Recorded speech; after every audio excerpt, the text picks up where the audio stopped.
कि माँ सरयू की उत्पत्ति कैसे हुई, माँ सरयू इस पृथ्वी पर कैसे आई, अयोध्या में कैसे आई। एक बार की बात है कि महाराज दशरथ जी सरयू जी में स्नान कर रहे थे। ठीक उसी समय भगवान राम अपने मित्र मंडली के साथ खेलते हुए महाराज दशरथ जी के पास पहुंच गए, अर्थात मां सरयू के सन्निकट पहुंच गए।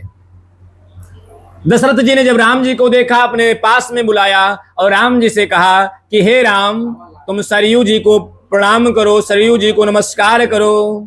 तब पिता और पुत्र दोनों ने मिलकर के मां सरयू जी को प्रणाम किया कि नमो देवी पुनरेव नमो नमः, हे वशिष्ठि महाभागे प्रणतम बंध रक्षणात्। हे मां सरयू, आपके चरणों में इस दास का अनंत कोटि प्रणाम है। मैया सरयू प्रकट हुई और आशीर्वाद दिया। मैया सरयू ने अपने उत्पत्ति की कथा महाराज दशरथ जी को सुनाई। मां सरयू कहती हैं कि हे दशरथ जी, उस समय की बात है कि जिस समय भगवान नारायण के नाभि से कमल और कमल पर महाराज ब्रह्मा जी का प्रादुर्भाव हुआ। ब्रह्मा जी ने आकाशवाणी को सुना और आकाशवाणी में जब उन्होंने सुना कि तप करना है तो ब्रह्मा जी ने घोर तप करना प्रारंभ कर दिया।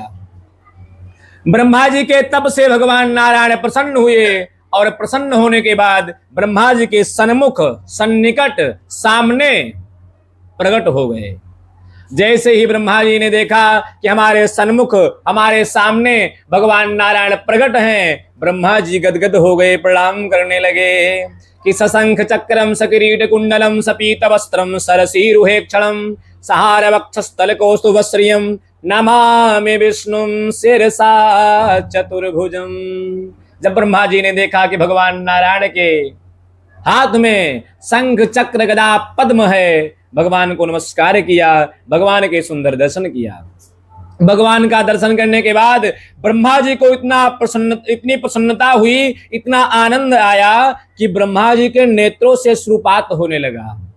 जब ब्रह्मा जी रोने लगे तो ब्रह्मा जी को देख करके भगवान नारायण भी रोने लगे। ब्रह्मा जी को देख करके भगवान नारायण भी रोने लगे कि कृपया संपरीतस्तु जलम नेत्रोन्मुमोचः पस्पर्श पाणि पद्मेन पद्मनाभो हि पद्मजम। भगवान नारायण ने जब देखा कि ब्रह्मा जी रो रहे हैं तो भगवान नारायण के भी नेत्रों से अश्रु गिरने लगा। जब ब्रह्मा जी ने देखा कि भगवान भी रो रहे हैं, भगवान विष्णु भी रो रहे हैं और उनके नेत्रों से अश्रुपात हो रहा है, जल की धाराएं गिर रही हैं, ब्रह्मा जी ने तुरंत उस जलधारा को, उस अश्रुबिंदु को अपने कमंडल में पधरा लिया और उसी जल को ले जाकर के मानसरोवर में रख दिया।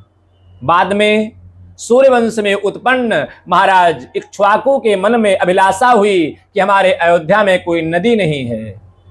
वशिष्ठ जी से कहा कि हे गुरुदेव, अयोध्या में अगर कोई नदी आ जाए तो कितना अच्छा रहेगा।